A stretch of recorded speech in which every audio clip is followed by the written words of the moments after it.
ඔයගොල්ලෝ පැත්තෙන් දිනෙත් blog channel එකත් එක්ක ඔයගොල්ලෝ දන්නවා රත්නපුරේට දවස් 45 කියන්නේ අමුතුම දෙයක් නෙවෙයි. හැමදාම වෙන දෙයක්. ඒක අද ඔයගොල්ලෝ පෙන්නන්නේ රත්නපුර නගරේ ඇතුළත සිද්ධ වෙලා තියෙන අතරතැබ් වගේ. ඇත්ත වශයෙන්ම මම මේ ඉන්න කණුකල ගම්මානයේ කරන්ට් එක විදුලි තැපීම අත්හිටු වෙලා තියෙනවා. දැන් ඊයේ සිට කරන්ට් එක නැහැ. අපි ටිකටම සෙට් වෙමු.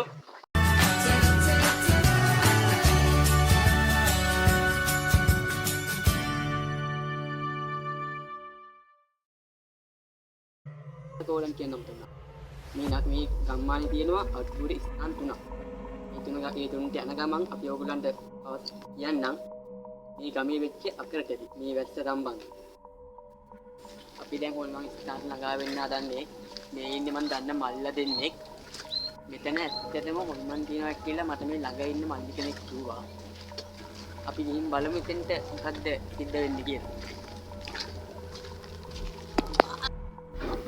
අවසාන වීඩියෝ එකේ ෆැක්ටරි එකක් ආවට අපි යන්නේ.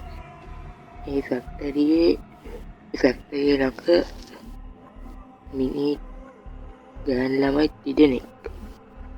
තිදෙනෙක් සීල විහාර කරගෙන තියෙනවා. මේ සීල විහාර කරගත්තම අදටත් සත්‍ය වෙනවා මෙතන. සත්‍ය වෙනවා අමුෂ්‍ය බලපෑම දක්වලා තියෙන ඉතා භයංකාර සහ ඉතා ලස්සන ගම්මා තමයි ඇලියවල කණුකල කියලා කියන්නේ.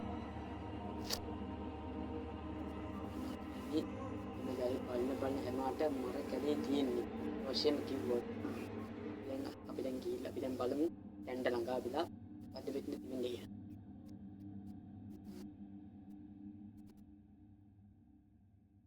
උලන් පේන එක මෙතන තියෙන කුක්ක භාවය බලමු මොකද්ද ඉන්නේ කියලා මෙතන.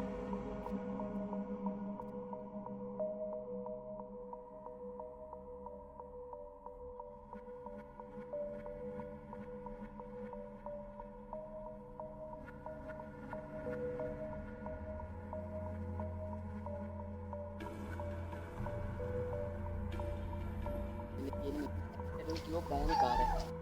නැත්නම් බයකාරයි. ඒ නේද ඔයගොල්ලන් සද්දේ. අපි බලමු මොකක්ද වෙන්නේ කියලා.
කවුද බං?